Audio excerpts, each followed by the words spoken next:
The Young and the Restless spoilers shock Tuesday full episodes update May 6, 2025 for the residents of Genoa City still reeling from Summer's abrupt departure to Milan. The week ahead promises no respite. Just as the runway lights fade on Summer Newman's gleaming ascent, a far more urgent drama is about to unfold in the steely corridors of Newman Enterprises and the shadowed backstreets where secrets fester. Holden Novak, whose own loyalties have wavered between corporate intrigue and moral obligation, will deliver a blistering warning to Damian Kane, one that will echo through the boardroom and the underworld alike. Damian, ever bent on exploiting vulnerabilities for his own gain, has pushed too far this time, and when Holden's voice cuts through the tension between them, it will reveal alliances neither man can easily undo. The warning, delivered in hushed yet urgent tones behind closed doors, will carry the weight of threatened careers, broken confidences, and the unspoken threat that a single misstep could expose Damian's most dangerous gambit. As Holden's gaze hardens and his words land like steel on stone, Damian will realize that the stakes have risen far beyond corporate sabotage or social rivalry. This is a reckoning that could end in ruin for both. Meanwhile, in a more intimate battleground, the home Holden Novak shares with his wife, Tessa Porter's intuition will flare to life. Though outwardly supportive and nurturing, Mariah Copeland has carried a secret to the farthest reaches of possibility, and Tessa's suspicions will grow sharper with each passing day.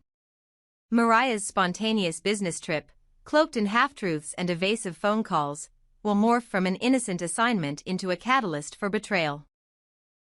She will insist to Tessa that nothing is amiss, that her journey was strictly professional, yet every time Mariah's practiced smile flickers, Tessa will catch the slightest tremor of guilt. As Mariah's carefully constructed narrative unravels, hints of indiscretions will surface: a lavish dinner she refuses to discuss, a hushed conversation cut short the moment Tessa enters the room, an expense account that reads like an invitation to temptation. The question will hang between them like a razor's edge: did Mariah deceive her wife? Did she cross a line that cannot be undone? Tessa, torn between loyalty and the visceral pull of betrayal, will begin her own quiet investigation, poring over receipts, revisiting missed calls, and steeling herself for the moment when she will demand the truth. When that confrontation finally arrives, it will crack open the trust they built, forcing Mariah to confess if she is to salvage what remains of their bond. As Tessa and Mariah wage their private war, across town Nikki Newman will adopt her most pragmatic persona to deliver a sobering reality check to Clare Grace Newman. With Summer's departure leaving a yawning gap in both the family and the company, many, Clare included, had hoped that once Summer left, the barriers confounding Clare's relationship with Kyle Abbott would finally dissolve. But Nikki, ever the strategist, will caution Clare that the removal of one obstacle does not guarantee a clear path forward. In a rare moment of candor, Nikki will sit Clare down in the elegant parlor of the Newman mansion and outline the long-standing tensions that bind the Newman and Abbott legacies together. Unresolved boardroom rivalries, deeply entrenched family loyalties, and the scars left by past betrayals. Summer may be gone, Nikki will say, her tone both gentle and unyielding, but the challenges you face with Kyle run much deeper than one person's absence. She will remind Clare that alliances must be cultivated over time, that trust in Genoa City's high-stakes environment is earned through patience and resilience. Nikki's warning will carry the weight of hard-won wisdom. Insider information about upcoming board votes, the likelihood of a hostile bid for Marchetti's local design division, and the enduring power of the Newman name to sway public perception. Clare will listen, her hope tempered by Nikki's realism, understanding that if she aims to cement her place beside Kyle, she must navigate not only Summer's legacy but the entire web of influence that shapes both the Abbott and Newman fortunes. In the aftermath of these converging crises, Holden's thunderous warning to Damian, Tessa's mounting doubts about Mariah, and Nikki's carefully calibrated counsel to Clare, the fabric of Genoa City life will shift on its axis. Each character will be forced to confront the choices that define them. Holden must decide whether to leverage his newfound leverage over Damian for personal gain or to uphold a truer sense of justice. Tessa must choose between preserving her marriage at any cost or demanding accountability from the woman she loves. And Clare must weigh Nikki's caution against her own desire to carve out a secure future with Kyle.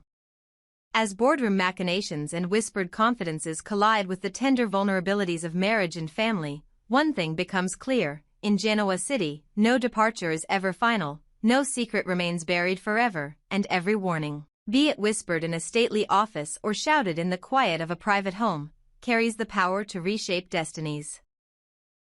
When the dust settles, the loyal and the betrayed alike will discover that new alliances have formed, old wounds have bled into fresh scars, and the only certainty is that the game of power and passion in Genoa City will never end. Victor Newman's determination to break up the burgeoning couple between Kyle Abbott and Clare Grace Newman is no secret in Genoa City. The power plays of the Newman patriarch are legendary, and when it comes to his family's legacy, Victor will stop at nothing to ensure his control remains unchallenged. This time, he has recruited a powerful ally in his quest, Audra Charles, a woman with sharp intellect and a hidden agenda. Audra is far from a simple pawn in Victor's game.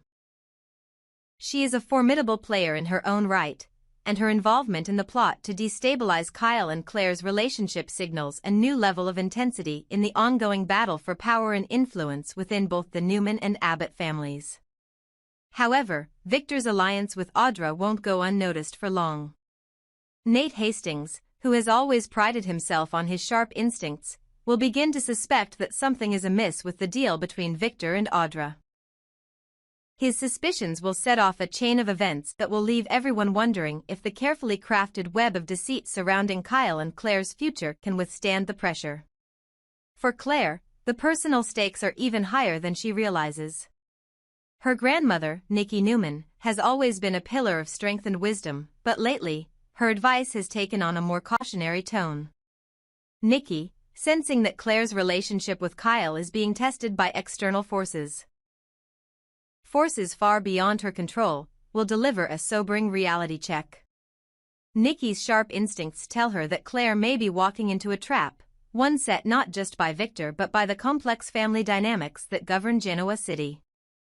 As Nikki's words echo in Clare's mind, she begins to question whether her relationship with Kyle can survive the tumultuous path that Victor is setting before them.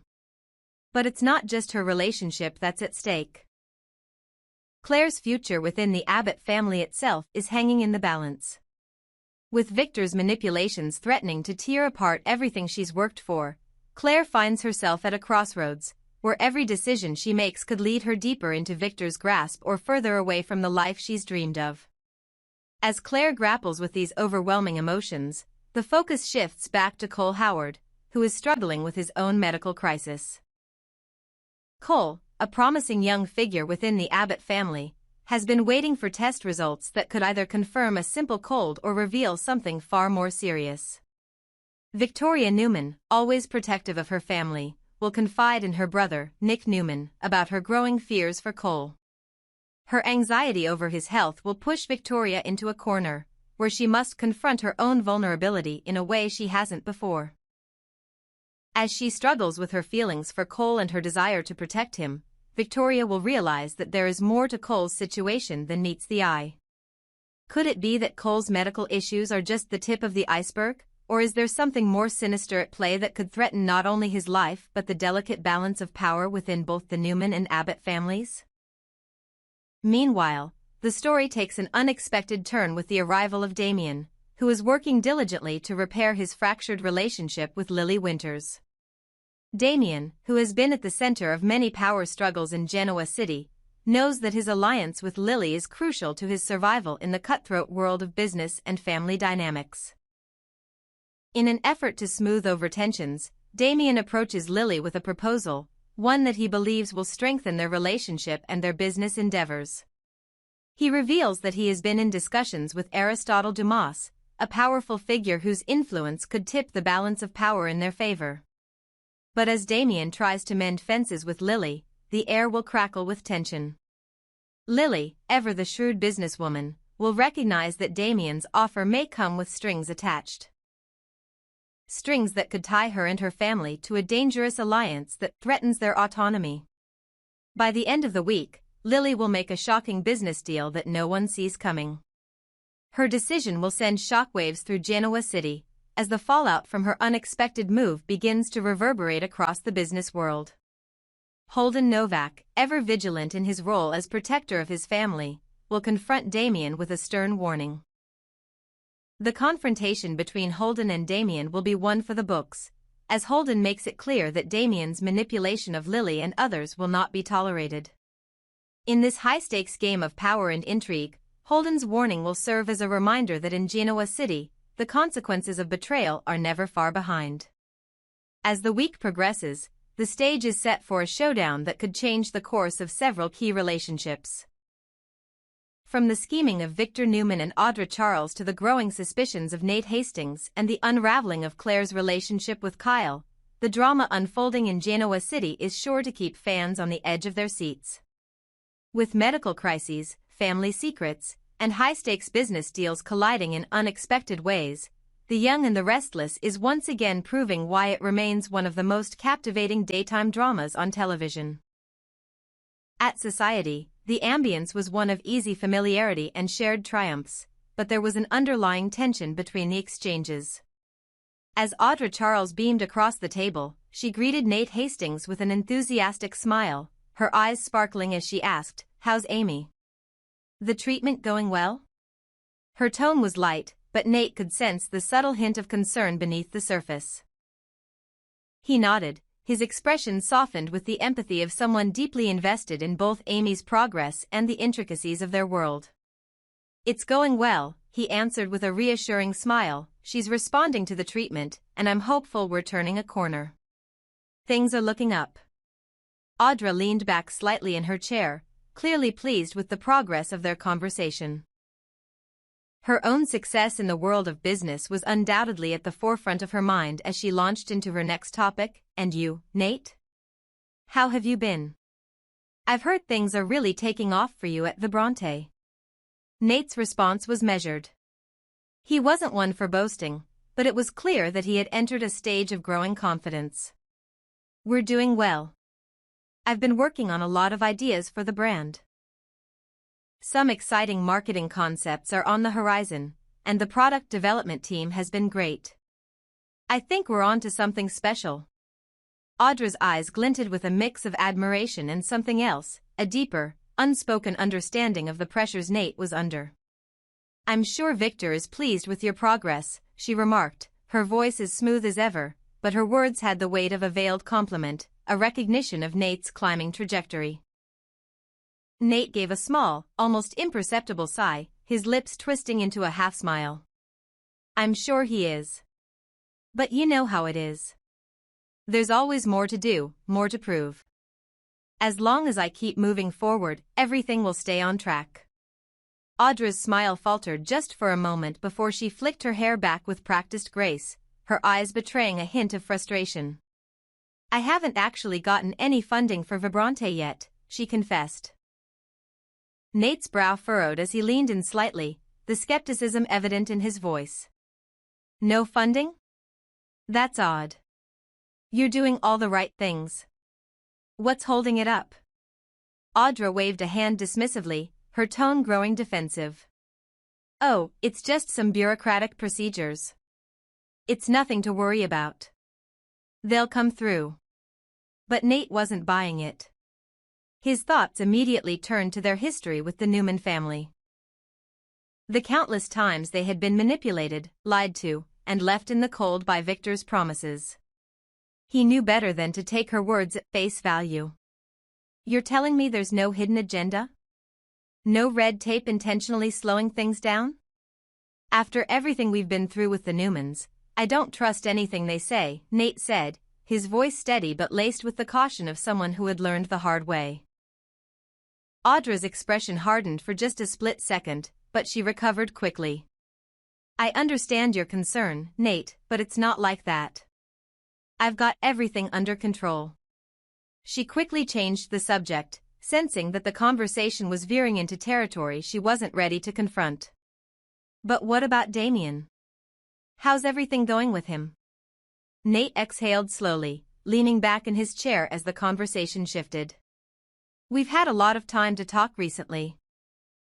We've got some things worked out, but I've seen a new side of him, both the good and the bad, I guess.